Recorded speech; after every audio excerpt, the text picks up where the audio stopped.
Welcome to End of Life University podcast, where we share real talk about life and death. I'm your host, Dr. Karen Wyatt, and I want to thank you for joining me here today for episode number 317. Today, in just a moment, I'll be sharing with you an interview I did with Kathy Benjamin about her book, It's Your Funeral, and it's actually really a fun conversation, and her book is a lot of fun to read too, which is why I wanted to share it with you, something a little novel and unexpected in our conversation about funeral planning. So stay tuned and take a listen to that. Before we get there, I just want to say thank you to all of my supporters, both new and old, on my page at patreon.com/EOLU. I really appreciate you for stepping up with a contribution every month to help keep this show on the air. And also to let everyone else know that it's now possible to make one annual contribution instead of paying a smaller amount every month. Some people would rather pay upfront one time instead of having a monthly donation come off their credit card. So if you go to my page at patreon.com/EOLU, you can learn all about that.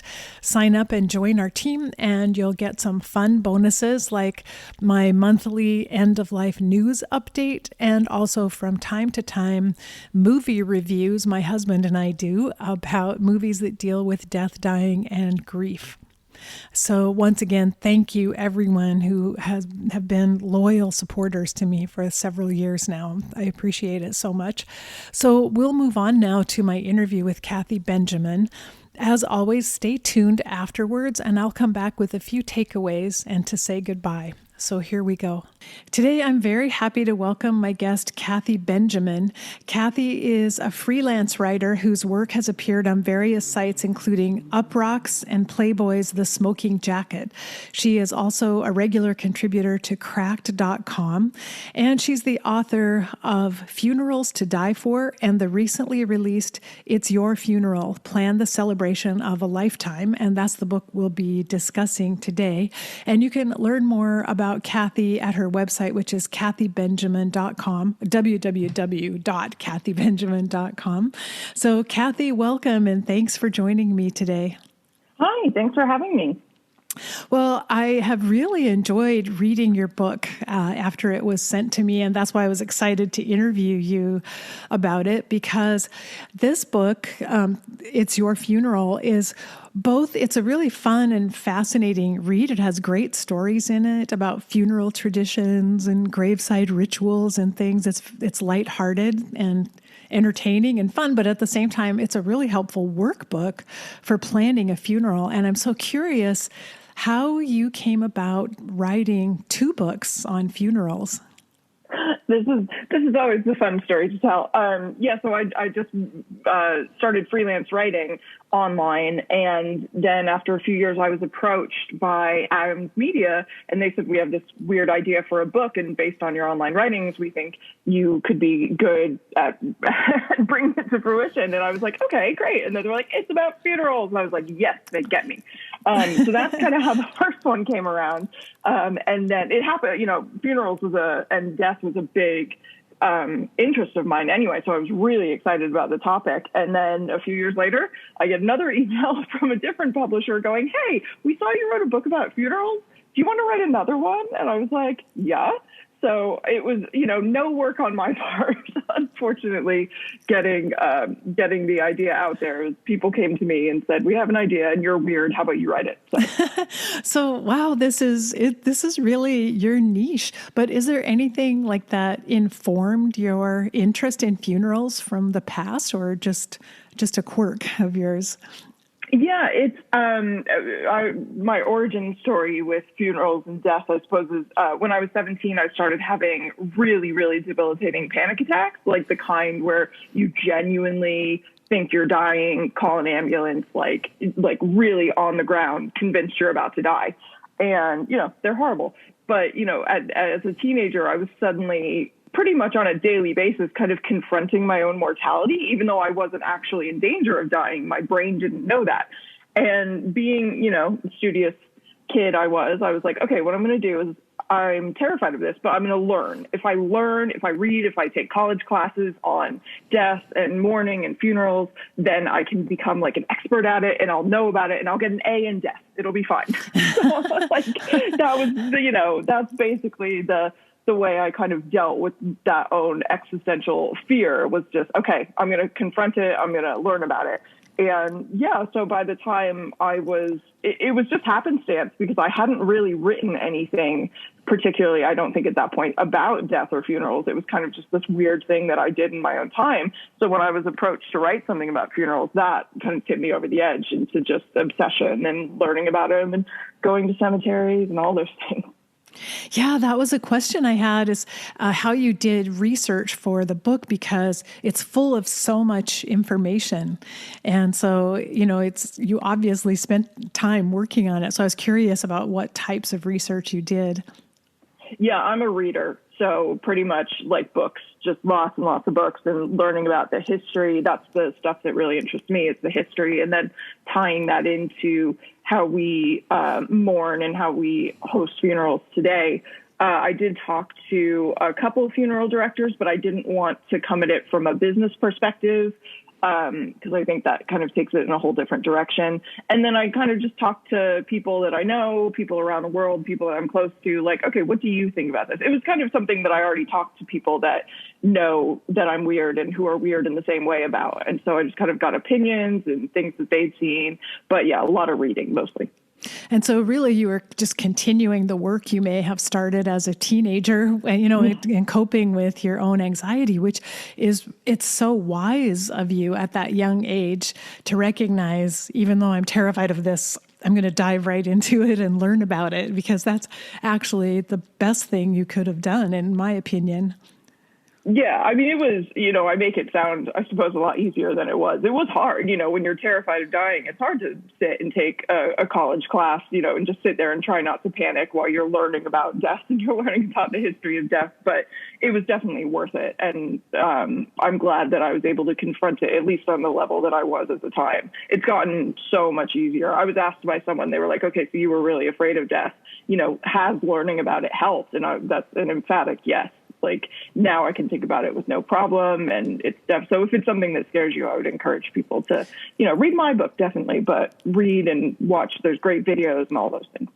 Yeah, because I think from my perspective, fear of death is just pervasive in our society right now, and compounded by the fact that we just don't talk about it. And we haven't developed very good systems of approaching it and dealing with it, other than a few college courses here and there. But I will say, I think your book has a great approach, at least to the idea of funerals, because it is lighthearted. It's not a scary book, even though you're dealing with scary topics, and it's not a particularly sad book in a way. I mean, it's very palatable, and I find it really easy to read. Yeah, I think because obviously I feel what we're doing now isn't working. Because, as you say, people don't want to talk about it. They want to avoid thinking about it kind of at all costs. And that just causes so many problems down the line. And it's something we're all going to face. There's no point in ignoring it. And so if we kind of are approaching it as this kind of really mournful, sad thing, which of course death is, no one wants to die. I'm not looking forward to dying. But it's like, okay, I'm alive right now and I need to deal with this. So why don't I make a joke out of it? Or at least talk about it jokingly. And I think I kind of compare it to how they say, like soldiers in the foxhole and everything. And, you make jokes that maybe people outside of that situation would find inappropriate, but you're doing it to get through this stressful, scary thing. And I think it's the same thing with dealing with our own death or the death of people we love. If you can make jokes, if you can think of it in a lighthearted way, you're going to be able to get through it a lot better.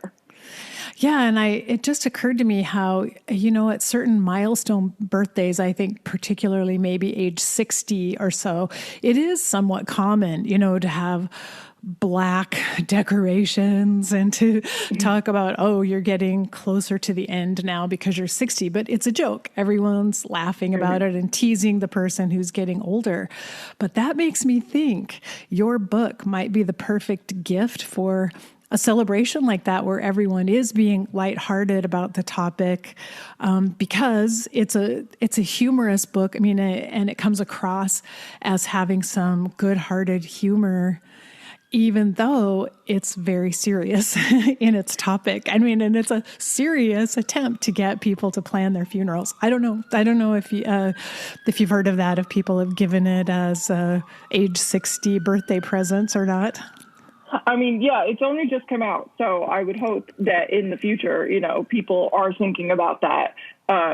Because I honestly, like 40th birthday, I think is great. My husband just turned 40, and the number of jokes I've made since then, because, I'm 2 years younger. So that's like a big, I'm not 40 yet. He's 40. I'm like, oh, yeah. you're so close to death. That kind of thing where it's, the earlier the better, I suppose. But yeah, when those milestone birthdays and Halloween's coming up, I'm like, yeah, let's do Halloween gifts. Just a little weird thing, but it's also serious. I think it's not something that's going to offend someone. I don't think if they actually read the book, they might open a gift and be like, this is weird. But, it's a happy looking book. It's yellow. It's got a happy little skeleton and a little party hat. And it's not like a cruel humor. It's not like an inappropriate humor. It's just, a lighthearted look at something that is a genuinely important subject that people need to do. Yeah, and a book that, like, someone might put it on their bookshelf for the moment, but it will still be in the back of their mind that it's there. And then there may be a time when they recognize, like, now I need to read that book. Yeah, or maybe you hear, maybe you've looked at kind of what's in it, kind of skimmed it, and then, a few months later you hear a song that you forgot that you love or something like that, and you're like, oh, I would want this played at my funeral, and just take it down and add that to the playlist section, just ideas like that. Maybe you watch a documentary on like cremation and you're like, I really want to be cremated, so I'm going to note that down. All those things. It doesn't have to be done in one sitting. You can kind of take time and build, the same thing, that you would do with your wedding, like just come up with things as they come. Yeah, exactly. And as I mentioned, it really is a workbook. It has actual pages where you can record things that you want or ideas that you have. And I think that's really wonderful to keep all of that in one place.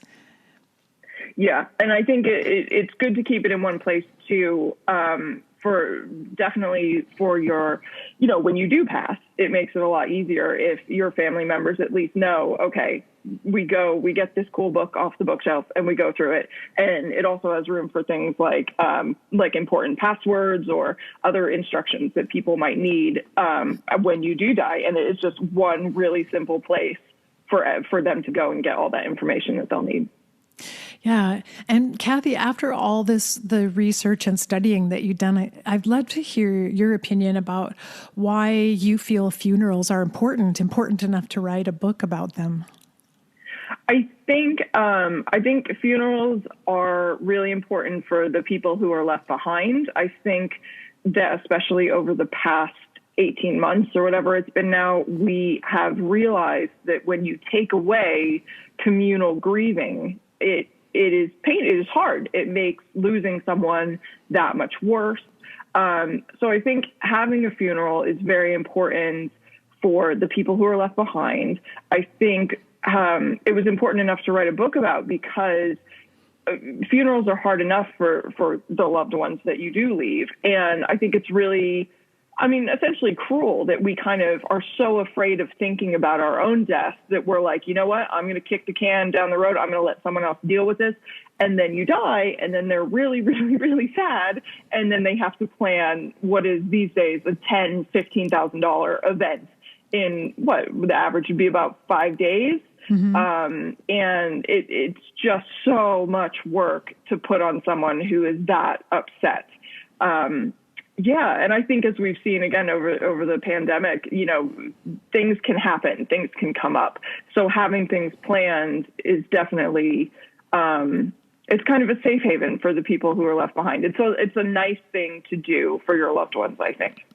Yeah, and I will definitely echo that because when my mom died, she spent the last 5 years of her life working on plans for her funeral, and I knew she was doing that, but I didn't really know how extensive her work had been until after she died, and she left a notebook for my brother and I, and it had similar pages to. I mean, she wrote them herself, but I mean, similar information to what you are having people gather in your book, and including she had all the speakers she had invited who would speak at her funeral, though some she had crossed out because they actually died before she did, so she had to replace a few of them.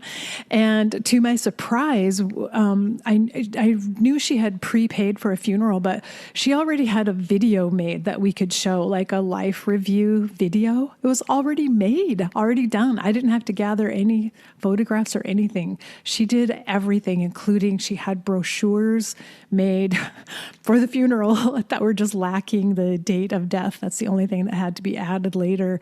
And so I was a little blown away that she had gone to all this trouble, and yet it was a tremendous gift, as you're saying, because my brother and I didn't have to stop and try to make these decisions or try to figure out what would she have wanted, what songs would she have liked, what verses would she like read. Neither one of us would have known that, but there it was. She just handed it to us. So I agree with you 100%. It makes a huge difference for the survivors. Yeah. And woman after my own heart, your mom, that is, it is exactly what you're saying too. She knew what songs she wants. She knew what verses she wants. She knew what she wanted included in that video. And so I bet that her funeral service felt really personal to her.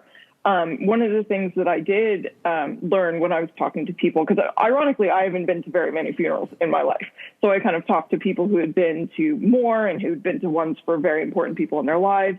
And one of the things that kind of kept coming up is like, I went to this funeral and I didn't even recognize the person they were talking about, or it was in a church and I'd never heard them talk about church before in their life. Like, it didn't feel right for them.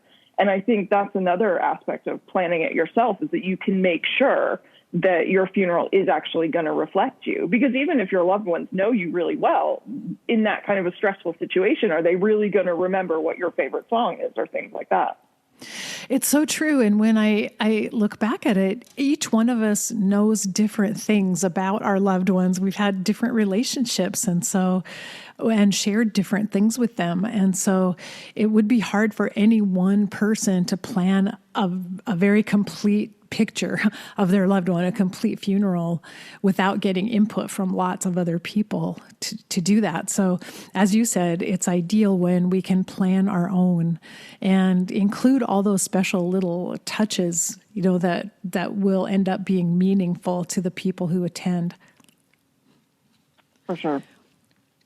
So I wanted to talk a little bit more about the book and some of the chapters and sections that you included, because you do a really good job of going through step by step. So it makes it very logical for a person who wants to plan their funeral to sort of start at the beginning and think it through. And one section I wanted to bring up, you write about venue and choosing a venue, which is something I hadn't thought about very much because I'm just used to people having traditional funerals at a funeral home or maybe a church. But you wrote about various venues that people have considered, which is really creative. And so I wanted you to talk a little bit about that, about some of the venues you've heard of. Yeah, venue will all depend on what you want done with your body, obviously, because if you want a full body burial in like a big coffin, and you ask, the local pub if they'll let your coffin and body go, they might be like, no. But if you're cremated, or if we're talking a memorial service where there's no remains at all, obviously then options are almost limitless at that point. But yeah, so definitely if you're doing full body, you're probably limited to a religious space or a funeral home. But I think especially as we get, it's full body burial is falling out of favor. you just have so many more options. We're also becoming a more secular society, and so you may not have a house of worship that will mean anything to you. Funeral homes might be a little too depressing in some ways. So yeah, what venues mean something to you in your life? My parents just went to a memorial for one of their golf buddies, and it was at the golf course. I believe his cremains were there, but all these people turned out. They were outside, and there were speakers and things, and they knew him through golf. He golfed virtually every day. This was his golf club, and so it was really nice to have that ceremony there and have it, be the thing that was associated with him at this point in his life. I love in the book I cover. Like I said, the pubs and bars where people have their drinking hole that they love, or they worked there for a really long time, and so they have their memorial / funeral in this place where it's like Cheers. Didn't they have a wedding in Cheers? Instead, you have a funeral in there. Yeah. Well, I love that idea of encouraging people to be really creative, because that's the very best way to express your uniqueness of who you are. And there are probably lots of venues that are possible, like you said, especially if you just have cremated remains or no remains present at the ceremony. And I think that actually, it's nice thinking outside of the box of the funeral home box or the place of worship box in order to create something truly creative, but that allows your guests in attendance to truly feel as if you're there at the same time. Yeah, and it's just another example of the planning ahead, because if you're trying to throw together a funeral, within a week, a lot of people are going to go for the obvious options. And maybe if you call up, the local museum, they're going to go, no, you can't have a memorial here. What are you talking about? But if you're alive and you call and you're like, hey, just down the line, would this thing be possible, and what would the rules be, and are there any permits and things like that? Then you can get it all planned out and get it paid for now, so it'll be cheaper in the long run. It just planning ahead gives you so many more options than just the kind of, very standard basics that we've over the past basically 150 years just come to accept as the only options in a way. Yeah, definitely. And I think it does make sense, even in terms of COVID, like we've mentioned before, when families are not necessarily able to get together, but if their loved one has created a funeral plan and they have they've already listed what's important to them or what really matters to them, you might be able to come up with some alternative events, even online, that would still fall in line with the preferences of your loved one. Yeah, it's really strange. I don't know, strange, funny. It's hard to find the right word when you're talking about something like COVID. But when I wrote my first book I wrote it in 2012, and it has like a future of funerals section. And one of the things that it talks about is how they were live streaming funerals now. How weird is that? People were live streaming. It was like this weird thing that people were doing. And now, especially over the past year, that's become pretty standard, because you can't travel. You can't all get into a place. And so COVID is really weirdly kind of sped up some of these things that were happening anyway. And I think in COVID's not positive, but in a lot of ways it's positive that has sped these things up, because now by making like Zoom funerals more normal, you can have people who maybe couldn't have traveled feel like they're a part of it. All of that, as we eventually hopefully get on the other side of this, and you can have regular funerals, people won't think it's weird to Zoom into a funeral to watch it. Yeah, so true. So true. I think that's one of the unexpected blessings in a way of COVID, is that it's just helped us expand our mindset of what's possible and what we can do when there's a need and when we have to get creative. Mm-hmm. And one thing that you have written about is the idea of, I like this, you talked about having a funeral dream team of people to play specific roles for your funeral and picking those people in advance. So would you talk a little bit about that, about any tips for choosing a funeral dream team? Yeah, with the dream team, we were talking about things like the pallbearers and the people giving the eulogy, etc. Like it's so easy to compare it to a wedding. It's the wedding party of your funeral, your funeral party.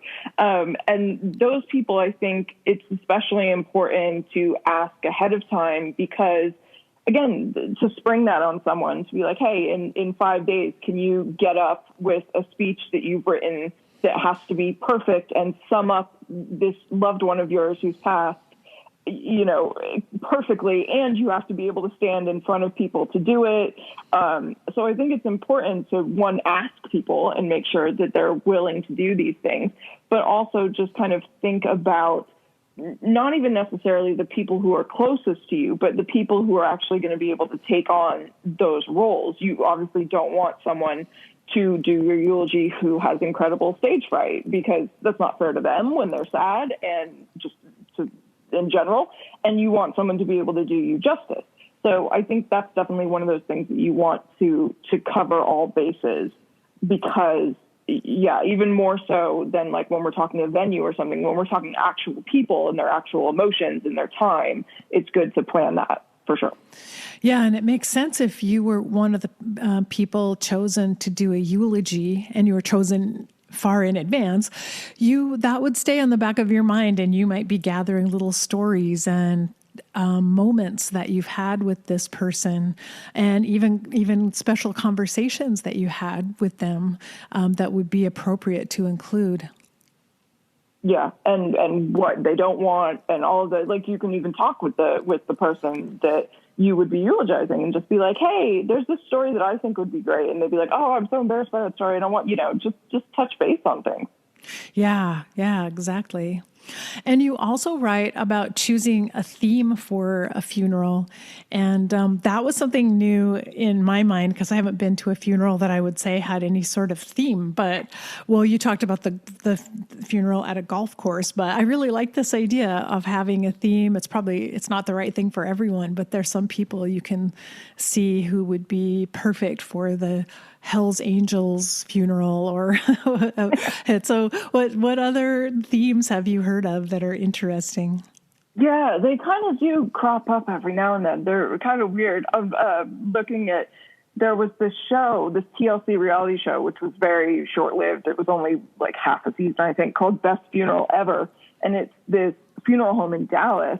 And that's kind of their thing, is they put on these really over-the-top themed funerals. And so, like, the list of ones they've done: bowling, breakfast. I think, have you seen a funeral on breakfast? That's fascinating. Olympics, candy, Hollywood horror. I kind of like the horror thing, like a Halloween-themed funeral. I don't know if it's like too on point, but that would be amazing. But it was really funny, because then I was coming up with, obviously, like, ones of my own. And it just showed how out of, like, pop culture and coolness I am with, down with the kids kind of thing. Because I was like, oh, yeah, like Harry Potter. And they were like, could we do something a bit, that kids are still into? So I was like, K-pop? They like, the kids like K-pop, right? Pokemon? Yeah, it's just a whole new way of thinking about it. But I mean, I think we all know someone who has passion for a certain topic or a certain area of life, and that it would totally make sense to choose that as a theme. I remember, I think I heard of one funeral where everyone wore the color orange to the funeral because it was their loved one's favorite color, but that's a simple way of doing it. But there's a famous thing. I don't think I included it in the book because I'm not actually sure if you can buy them anymore, but there was a period of time where, because if you've ever met a Kiss fan, a fan of the band Kiss, they are very dedicated fans. And Kiss, the actual band, like, used to sell an official casket that was the whole casket was Kiss themed. And so, like, the real Kiss Army people got buried in one of those. Like, okay, yeah. Wow, that's amazing. I love it. And so along those same lines, you write about eulogy and writing a eulogy. And one thing I wondered is, do you encourage people to write their own eulogy, or more to take notes for the person giving the eulogy to have ideas of what they might say? I think there's benefits both ways. I think adding your own stories or spin to it, or at least addressing the things that you feel are most important about yourself and sum up your life. You're the only one who's lived your whole life, as yourself. So you're going to have a different take on it than anyone who, no matter how close you are to them, who you've left behind. So I think it's good to be able to at least get some of your input in there, with whoever you've picked to choose the eulogy, and then just maybe ask other people as well, like, what do you think of when you think of me? Because our ideas of who we are going to be so different. It's exactly what you're talking about with, everyone else trying to figure out who a person was. But we spend our whole lives trying to figure out who we are. And then in this one little speech, we're trying to sum it all up. So I think it's huge. I think it's really big, and you want it to reflect you. So, if you're a good writer, if you're a control freak like I am, if you want to write the whole thing, then yeah, that's great, because then you get exactly what you want. But I think it'd be also nice to hear what other people think about you as a person as well. Yeah. Do you have tips for what a good eulogy should cover? Like what to include in a good eulogy? Yeah, I think, ironically, I would use the same tips that I give to high schoolers when I am mentoring them on their college essay, is that you can tell a lot more in a small story than you can as kind of an overview. So you can hit really important themes about your life and who you were as a person by telling a small story that happened in the course of an hour, rather than going, and then I did this job, and then I did this job, and then I had this child, and then and then I lived here. So I think the more personal, the more intimate you can get on that, the more it's going to hit people, rather than a list of your accomplishments, because you're more than the sum of your accomplishments. You're a person. And I think those really personal stories get there a lot better. Oh, that's such a great tip, because you're right. Those intimate stories are really evocative and really connect us emotionally a lot better than just a list of facts and details would.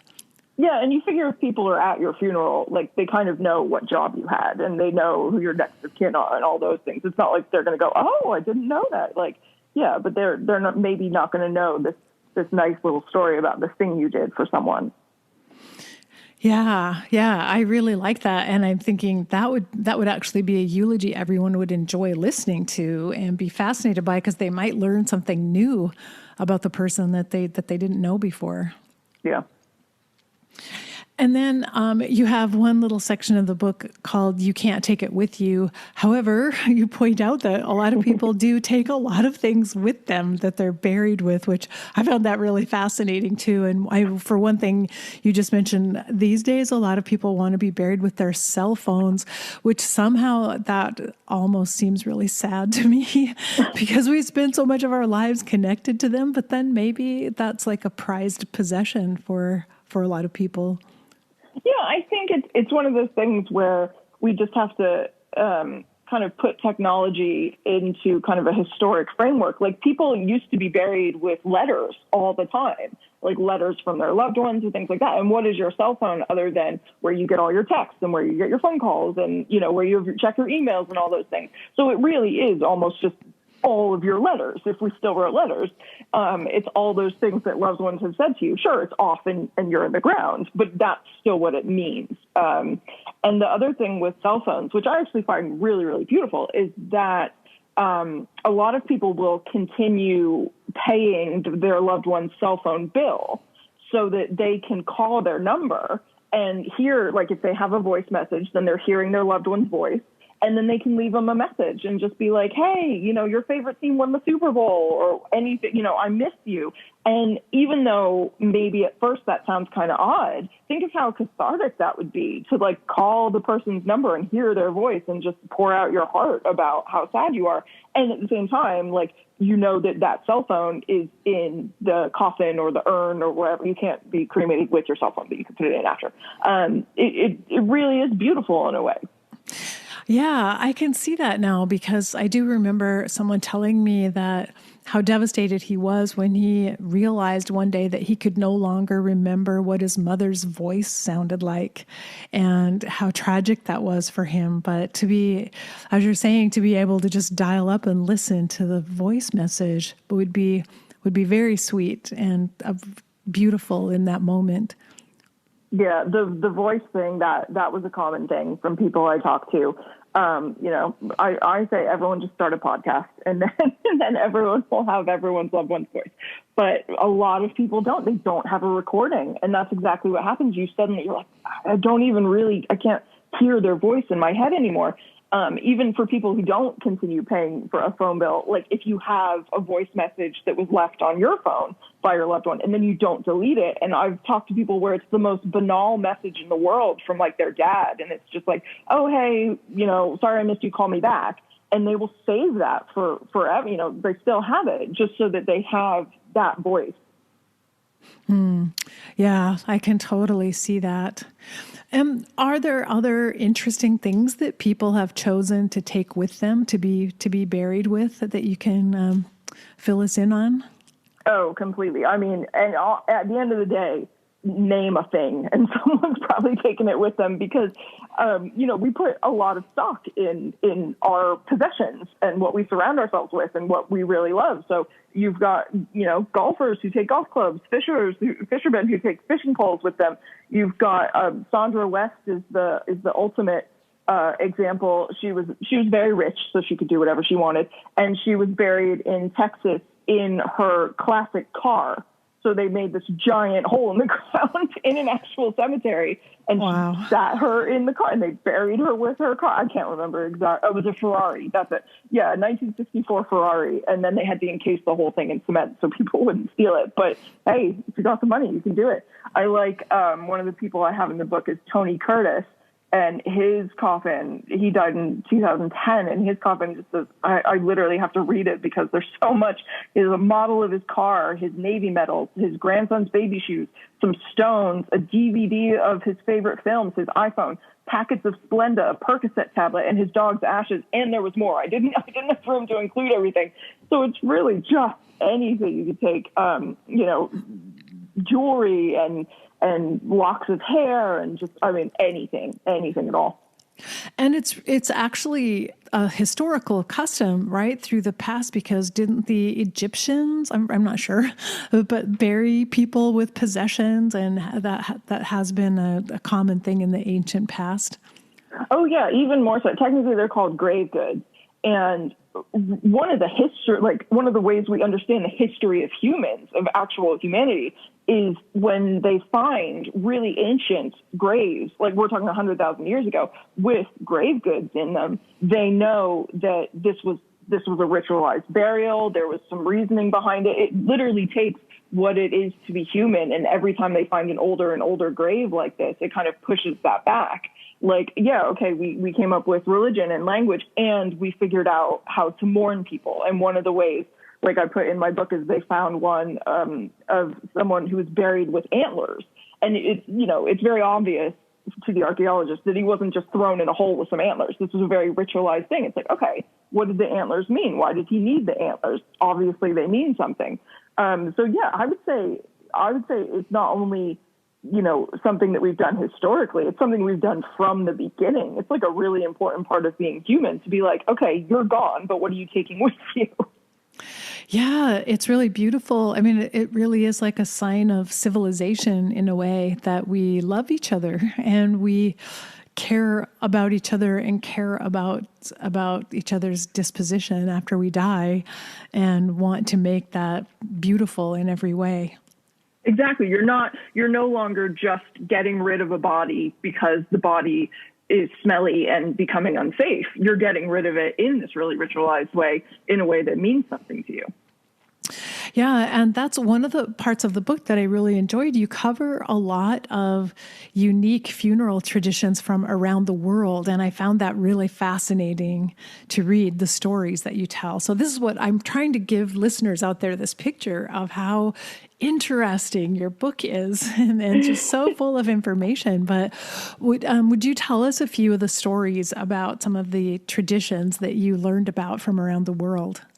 Yeah, and I'll just start off by saying if I get a fact wrong, I apologize. And also, obviously, you can't sum up societies and religions in a few words, and people do different things. Anyway, just to be on the safe side. But one of the ones that I thought was really fascinating was in Japan, cremation is pretty much, if you die in Japan, you're pretty much getting cremated. And one of the things that often happens is that after the body's been cremated, the loved ones, will take chopsticks and will pick up the bones and put the bones into the urn. And, on the one hand, at first that's like, whoa, that would be intense. But it's like also really beautiful. I love that one. I like I don't know if I like Zoroastrianism, which is still found a bit in India, Iran, places like that. They have something called the Towers of Silence, and they take bodies and they put them on top of these towers, and they are basically eaten by the birds. And then the bones and everything are put in the middle after a certain amount of time. It's actually harder to do now because a lot of the Towers of Silences were in kind of small towns, and now they're in the middle of what are big cities, and people don't like looking out onto the Towers of Silence. And also there's some sort of problem with the vultures, and all the vultures are dying. So there's not enough vultures now. But it's just, it's a really interesting kind of just how different religions come up with completely different ways of mourning, but they're all just trying to deal with the same thing, which is the sadness around death, and they have a body to get rid of. Yeah, and you wrote about the origin of the wake and where that tradition, or the wake and the viewing. I don't know if those are the same thing. Viewing the body and the wake. I guess those are different things, but those two origins. Yeah, it's one of those things where they could be the same thing, or they could be one after the other, or you could only have one or the other. The main difference basically is the viewing is kind of literally what it says on the tin. You go, and if it's a full body burial, they're laid out, usually embalmed, and the family is there, and you're kind of really there to say, hey, I'm sorry to the family, and, see the body one last time. Whereas the wake, oftentimes the body, these days, oftentimes the remains will not even be there, and it'll be essentially more like a little party, where, we essentially use alcohol, and wakes have used alcohol from the beginning. And I'm talking, thousands of years ago, to basically say, this is the time we're going to lubricate our emotions. And while we may be kind of dour and just crying a bit at the funeral, this is when we're going to use a chemical to make ourselves okay for mourning and crying and being a little out there. And as far as the viewing goes, is there something about that, like a need to verify that this person actually died? Like, is there a need to actually see the body to help people really come to terms with the reality of the death? Yeah, it's from what I've read from psychologists, a lot of them say that is the moment when you get it. Basically, death is such a weird concept in our heads that when you actually see the dead body, you are like, okay, this person has passed, and it almost kickstarts your grieving process. And so while I'm actually not a huge fan of open caskets, just personally, I can definitely understand how on a psychological level, that's going to be a really important moment for people. Just to be like, it's very different seeing, for example, an urn and going, okay, the person is dead and their remains are in this urn, versus this is the person laid out in front of me. Yeah, it does seem like part of just shifting our reality in order to grasp the fact that I will not see this physical body again. This physical form is gone now, and I won't see it again. That is one of the challenges of accepting a death. Yeah, I think one of the things I have to be careful because I have some very apparently strong opinions around embalming, which came out in my book a little bit. I was asked by a funeral director about that. But I also think it's interesting that with the viewing, at least since the 1860s, we tend to embalm people. And so one of the things it almost does for the living is convince them that death doesn't change anything. Because if you're looking at a dead body and it looks the same or, pretty close, it's not caving in, it doesn't smell, their face isn't ashen. You as a living person can kind of go, see, death isn't really that scary. Nothing changes. It's fine. So yeah, so I think the viewing we've kind of made the viewing into that sort of thing as a calming mechanism for ourselves. Yeah, versus if you were in India, say, and your loved one's body were on a funeral pyre, I mean, you would really have to face the reality that death has changed everything. Yeah, exactly. Wow. So it's so fascinating to think about it, but it seems in some ways like we can really trace the history of mankind and kind of study our own evolution in a way by using funerals as the lens that we look at mankind through. Oh, absolutely. I mean, I 100% agree. And I think it's really fascinating to do that because I think people tend to think, even people from like the 1800s were like, oh, they were so long ago, they were so different than us.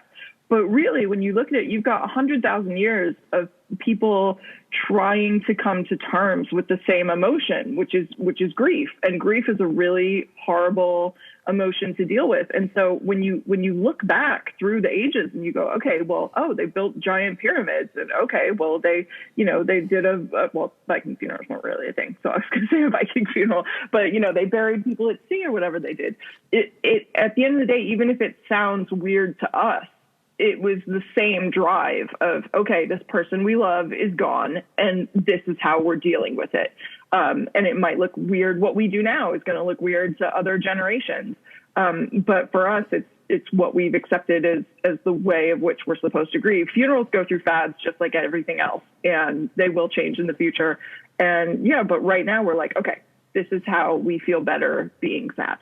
And that's interesting because one thing that over, say, the last decade or so for me that I have found interesting and somewhat comforting is when I travel to visit cemeteries in various places. And sometimes they're not famous cemeteries. It's just a small town cemetery somewhere.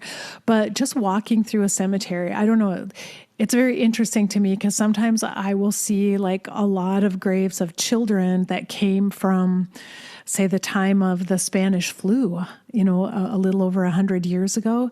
And it's a powerful reminder that everything we're experiencing now, it's not new, as you were saying. It's not something different. Like people have grieved and mourned and experienced these times of terrible loss in the past as well. Do you like to visit cemeteries? Oh, love it. Yeah, absolutely love it.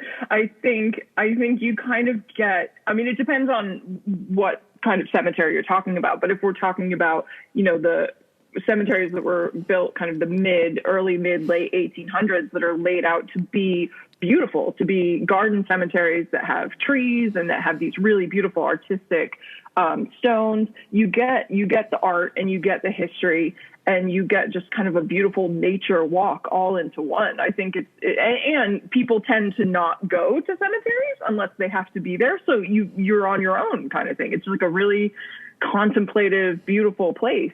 I think more people should go to them, definitely, because it's just amazing. And as you say, like if you look at the ages and sometimes they'll say the cause of death, it does make you feel a lot better about kind of when we live because, yeah, there are, when you're walking around and everyone is younger than you and you're only in your 30s, you're like, okay, we've done some amazing things as humans. Go us.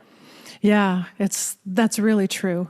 And you start to see like the breadth of human suffering and loss that's happened all through time. And so to become even more grateful for everything that we have right now. Yeah. I mean, that's when you look at graveyards, it's like that's everyone who's ever lived except people who are alive right now. And it's going to be everyone who's alive right now. And it's kind of amazing that we have this thing that connects every single one of us. Yeah, it's so true. It's so true. Any human around the planet we could look at has experienced loss and grief and will die one day. And that is our humanity, the basis of it right there. Yeah, and it's something that we go, okay, let's not think about it. Yeah, doesn't that seem sad? It does. Like, let's not think or talk about the one thing that makes us human that we all have in common together. Yeah. And the one thing also that could make us appreciate just being alive all the more, just the fact that, wow, I made it to this age and so many people don't. Like, I'm grateful I'm here. Yeah, it is strange. It does kind of do exactly what you're saying, the bringing together and the feeling grateful, but it's because it's kind of scary and creepy and weird. We don't do it. And I say a lot of countries, a lot of cultures, a lot of religions do actually think about death. But in the West kind of Christian tradition, we definitely have not been doing that for at least 100 years now. Yeah, for sure. And I think books like yours I hope that it's going to make an inroad and help people get more comfortable. That's the reason I do this podcast, is just because I want people to hear two people sitting around just talking about death and being totally comfortable and even being able to laugh and to be fascinated and interested in it. Yeah, I think the death positive movement that's kind of coming up, I think the younger generation, I think it's just gotten to a point where we're like, okay, this isn't working. This isn't working. I'm not enjoying these funerals. No one is happy. This funeral isn't doing anything for me. You see that kind of in people embracing the celebration of life as opposed to a traditional style funeral, the wearing of the orange, the no wearing black, the only wearing bright colors. I think we really are in a transitional period right now with funerals where we, especially with millennials who are kind of caught in between this, okay, the boomer generation is getting older and these are our parents. And it's like, okay, we're going to have to deal with all that. And then you also have a younger generation who's willing to embrace talking about death and these kind of taboo things a little bit more. So I'm hoping that there's kind of a sea change happening right now. And I kind of feel that COVID has maybe pushed that change, partly because everyone recognizes, as you were saying at the beginning, that we need funerals. And so the alternative of saying, let's just never have funerals again, we'll do away with that ritual, that hasn't worked for anyone.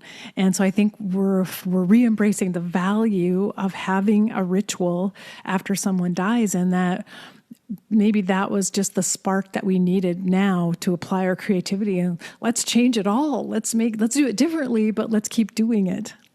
Yeah. And it definitely took that kind of thing that we've perfected of, we will never think about death. We will put sick people in the hospital and then we'll let the funeral homes handle everything. And we will never have to ever think about it. It took that away from us, because especially early in the pandemic, the thing I always think about was the refrigerated trucks that were in New York City, and people lost their minds. They were like, how can you do this? Basically, how can you put death right in front of us? And it's like, okay, we're doing something that needs to be done logistically, but it's like, oh no, I can see a refrigerated truck, and I know there's dead people in there, and you are putting this right in front of my face, and I can't deal with it. But I think now it's been going on so long that people are kind of accepting, okay, we do have to talk about it. We do have to talk about death. Yes, exactly. And so people are going to need someone like you and your book to guide them through these conversations. People who, have freaked out and are still a little bit scared, but know they need to think about it and talk about it. It's just wonderful that your book is there to be available to people to read and to get some guidance, because I would think the average person doesn't have the slightest idea how to go about planning for a funeral, and having something like your book that walks them through it step by step is really helpful. Thank you. Yeah, I hope people who get it, obviously I would love people to buy it, but I hope that if you do get it, you actually do fill it out. It doesn't just sit on your shelf, and you do use it. And you said, having conversations, that's the other thing. I hope it doesn't stop at the book. My book is great, but it's not the be all end all. There will be extra research. There will be extra things you need to do. And I hope that people talk about it with their family members as well. And the book is kind of just a starting point for that. Yeah. Well, Kathy, I'm curious to know, if I can ask this, if you've planned your own funeral and any details of that you could share with us.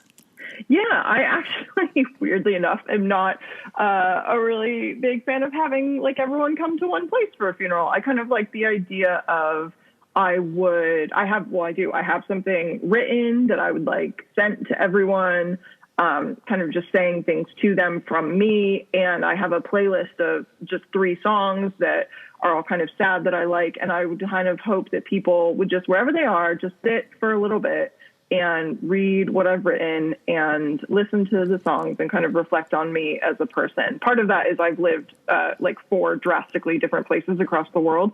So getting everyone together in one place would be really, really difficult.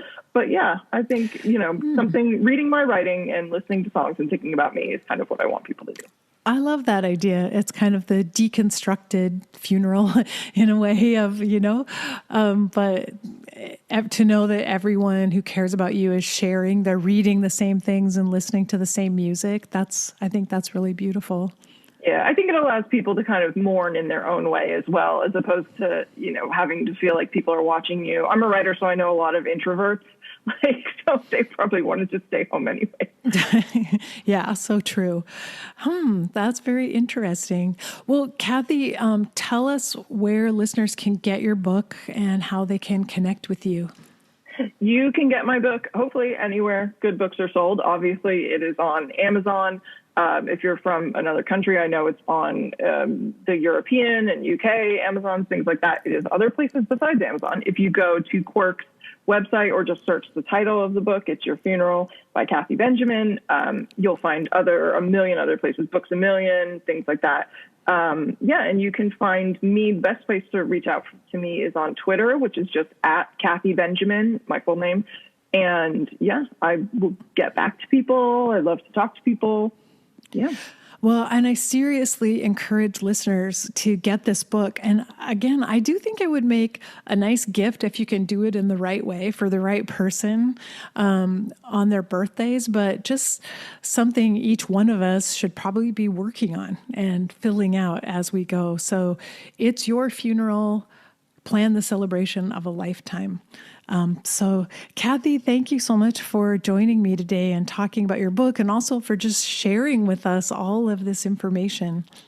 Thank you for having me. It's so much fun. Yeah, it's been a real pleasure to talk with you and hope the book sells really well. Thank you. All right. I hope you enjoyed my interview with Kathy Benjamin. I really like her step-by-step approach to funeral planning, and particularly because you can break it down into components. And maybe you don't care about a theme or a particular venue for your funeral, but there might be other things that do matter to you, like the eulogy or music for your funeral ceremony or the manner of disposition for your body after you die. So you can use her book to focus in on those areas that are important to you. And you can also use it as a workbook to write down your thoughts and ideas. It's something you can share with your loved ones and let them know where they can find the information, or you could copy it from there into one file if you wanted, so that you could also give that to your family members to read. As I suggested to Kathy, though, I actually think this book is kind of a fun gift for someone younger, probably not someone who is actually facing a terminal illness, who has to get really serious about their end of life plans in a short amount of time, but someone younger who has a long time, hopefully, to think about funeral plans might benefit from having the book on the shelf as just a little reminder from time to time to take a look at it and to start thinking about it. So I hope you'll check out the book. It's actually really fun and interesting to read. I really enjoyed it. So if you enjoy the content I share here on End of Life University podcast, I hope you'll tell other people about it. Let them know how much you enjoy listening in and make a suggestion for them, or even show them how to listen on the podcast app on their phone. You can also help out the podcast by subscribing wherever you happen to listen and then leaving a rating and review. That helps the podcast rise up in the rankings so that people who are searching for this type of content are able to find it more easily. Remember, I'll be back next week with another new topic. So until then, keep in mind that we're here for love. So face your fear, be ready for whatever life brings you next, and love each and every moment of this life that you're able to experience. Bye-bye.